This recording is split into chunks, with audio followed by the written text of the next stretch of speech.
हरे कृष्णा दंडोत प्रणाम। भगवद गीता के अध्याय 7 के श्लोक संख्या 29 के बारे में विचार करें। ज्ञान तिमिरान दस ज्ञानांजन शलाकया चक्षुरुन्मिलितं तस्मै श्री गुरुवे नमः। नमो विष्णुपादाय कृष्णप्रेष्ठाय भूतले श्रीमते भक्ति वेदांत स्वामिते नामिने। नमस्ते सरस्वते देवे गौरवाणी प्रचारिणे निर्विशेषा शून्यवादी पाश्चात्य देशतारिणे। जय श्री कृष्ण चैतन्य प्रभु नित्यानंद श्री अद्वैत गदाधर श्रीवासादि गौर भक्तवृंद। हरे कृष्ण कृष्ण कृष्ण हरे हरे, हरे राम राम राम हरे।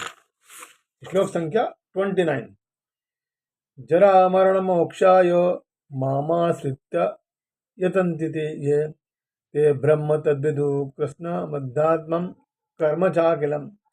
यानी जो जरा तथा मृत्यु से मुक्ति पाने के लिए यत्नशील रहते हैं, वे बुद्धिमान व्यक्ति मेरी भक्ति की शरण ग्रहण करते हैं।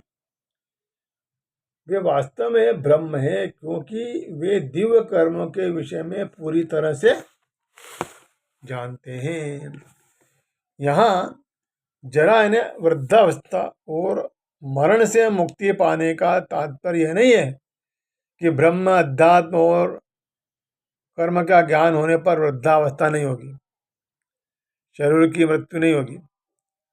इसका तात्पर्य है कि बोध होने के बाद शरीर में आने वाली वृद्धावस्था और मृत्यु तो आएगी, पर दोनों अवस्थाएं जो हैं उसको दुखी नहीं कर सकेंगी।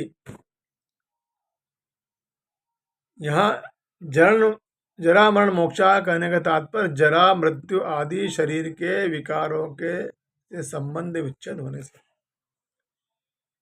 जैसे कोई युवा पुरुष है तो उसकी अभी न वृद्धावस्था है न मृत्यु है, अतः वह जरा मरण से अभी मुक्त है। परंतु वास्तव में वह जरा मरण से मुक्त नहीं है, क्योंकि जरा मरण के कारण शरीर के साथ जब तक संबंध है तब तक जरा मरण रहित होते हुए भी वह इससे मुक्त नहीं है। परंतु जो जीवमुक्त महापुरुष है, उनके शरीर में जरा और मरण होने पर भी वे इससे मुक्त रहते हैं। अतः जरा मरण से मुक्ति होने का तात्पर्य है जिसमें जरा और मरण होते हैं। जैसे प्रकृति के कार्य शरीर के साथ सर्वथा संबंध विच्छेद होना। जब संपूर्ण शरीर के साथ तादात्म्य में नहीं हूं मान लेता है, तब शरीर के वृद्ध होने पर मैं वृद्ध हो गया और शरीर के मरने पर मैं मर जाऊंगा ऐसा मानता है। यह मान्यता शरीर में हूं और शरीर मेरा है, इसी पर टिकी हुई है।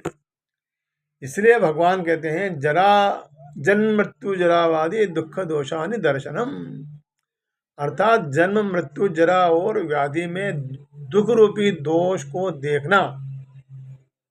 इसका तात्पर्य है कि शरीर के साथ मैं और मेरापन संबंध न रहे।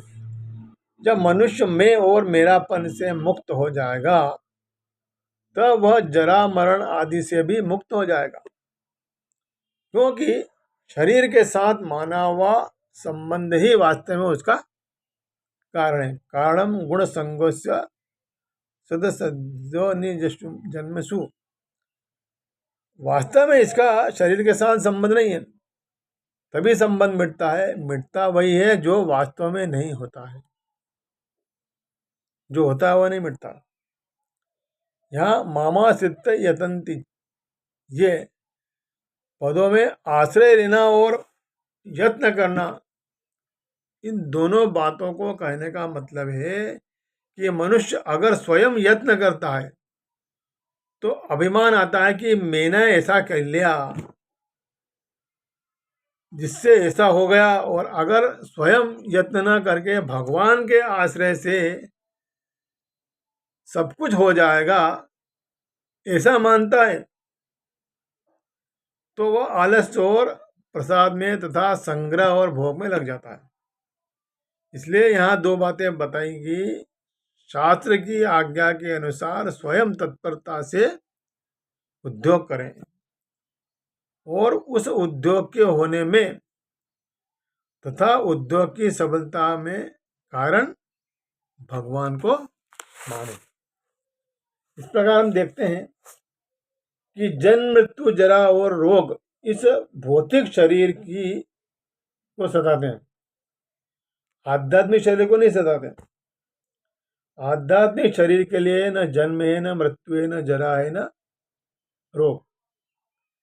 अतः जिसे आध्यात्मिक शरीर प्राप्त हो जाता है वह भगवान का पार्षद बन जाता है और नित्य भक्ति करता है, वही मुक्त है। हम ब्रह्मास्मि में आत्मा हूं, मैं ब्रह्म हूं। कहा गया है कि मनुष्य को चाहिए कि वह यह समझे कि मैं ब्रह्म हूं, आत्मा हूं। जीवन का यह ब्रह्म बोध ही भक्ति है, ऐसा इस श्लोक में कहा गया। शुद्ध भक्त ब्रह्म पद पर आसीन होता है और वे दिव्य कर्मों के विषय में सब कुछ जानते रहते हैं। भगवान की दिव्य सेवा में रत रहने वाले 4 प्रकार के अशुद्ध भक्त होते हैं जो अपने अपने लक्ष्यों को प्राप्त करते हैं और भगवत कृपा से जब ये पूर्णतया कृष्ण भावना भावित हो जाते हैं तो परमेश्वर की संगति का लाभ उठाते हैं। किंतु देवताओं के उपासक कभी भी भगवत धाम नहीं पहुंच पाते। यहाँ तक कि अल्पज्ञ ब्रह्मभूत व्यक्ति भी कृष्ण के परम धाम गोलोक वृंदावन को प्राप्त नहीं कर पाते। केवल ऐसे व्यक्ति जो कृष्ण भावनामृत में कर्म करते हैं, मम आश्रित भगवान के आश्रय में कर्म करते हैं, वही ब्रह्म कहलाने के अधिकारी होते हैं, क्योंकि वे सचमुच कृष्ण धाम पहुंचने के लिए प्रयत्नशील रहते हैं। ऐसे व्यक्तियों को कृष्ण के विषय में कोई भ्रांति नहीं रहती है और वे सचमुच ब्रह्म है। जो लोग भगवान के स्वरूप की पूजा करने में लगे रहते हैं या भव बंधन से मुक्ति पाने के लिए निरंतर भगवान का ध्यान करते रहते हैं, वे भी ब्रह्म अभिभूत आदि के तात्पर्य को समझते हैं। हरे कृष्णा। दंडोत।